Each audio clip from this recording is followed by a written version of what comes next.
Should I drop into that line? Should I turn back and go somewhere else? This is the big question in freeriding. And to take that decision, you need to gather a ton of different information so that you're gonna get a better idea. This is the run that we want to ride. So we are at the top of it.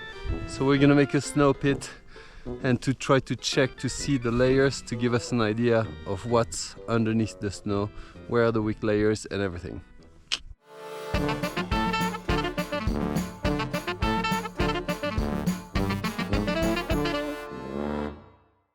So before your adventure, all the Xavier reports and weather report will give you a pretty good idea of the snowpack, but then you're gonna have to cross all this information with what you observe on the terrain. So all the natural slides, all the debris, all the accumulations, you're gonna be touching the snow and feel what it's like. You're gonna be ski cutting here and there and see how the snowpack reacts.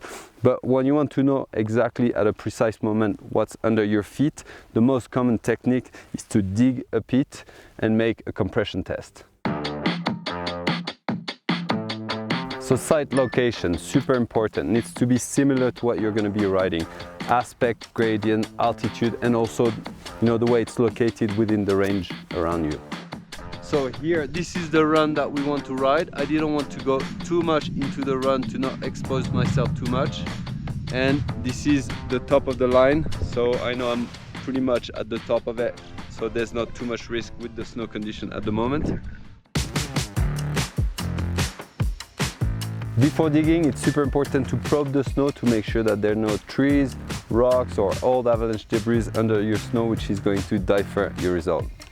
So the wall of the pit must be vertical and as smooth as possible. So you can use your glove to smoothen it.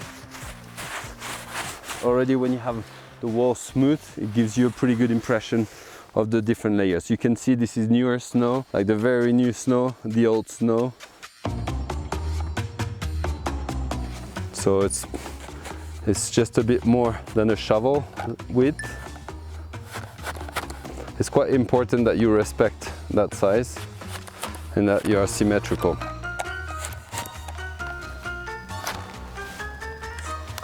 So we have the luxury of having a snow saw.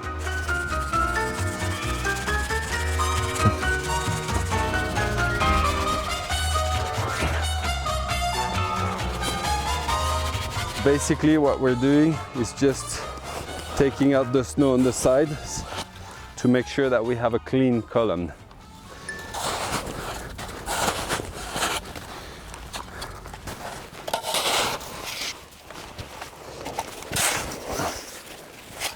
It's important to remove all the debris at the bottom to make sure that you have enough space to let the column express itself.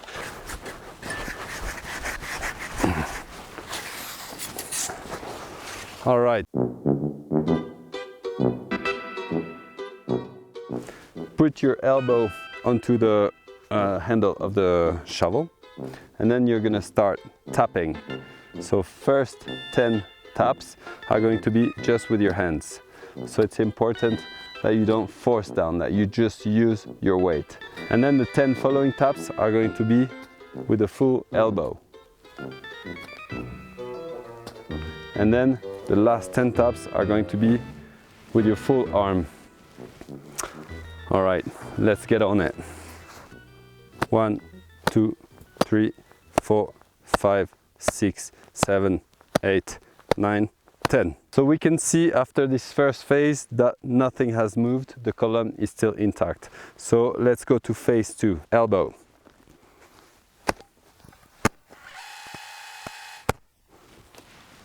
Ten taps, nothing has moved. So it's good to clean a bit at the top to make sure that we can truly add the pressure on it. And so now we're going to be doing the last phase with a full arm. All right. 1, 2, 3, 4, 5, 6, 7, 8, 9, 10. So we can see that only the top layer has been moving and it hasn't been really a clean shear. We see that there is a bit of a weak layer, but it's not too bad, and the snow on top hasn't bonded yet. So I think this is a pretty good sign for me to go and take that run. just now I'm gonna be just moving whatever there is of the column left to see where the column breaks. Yeah, I can see, you know, the difference between new snow and older snow. I can see here that like this is a much weaker layer, and I can easily take that part of the block, but it doesn't go into much of a clean shear. So there are two types of shears, resistant or sudden. So we can see here that this resistant shear is not really parallel to the slope. It's not very clean, so it shows a bit of bondage between this layer and the top layer. If it's a sudden shear, which means that it's going to be really a clean cut, which is going to be parallel to the slope, it will show a lot more signs of propagation. So you will see that it's very smooth, clean, and as soon as you tap on it, it just goes like very clean. So it's hard to miss that.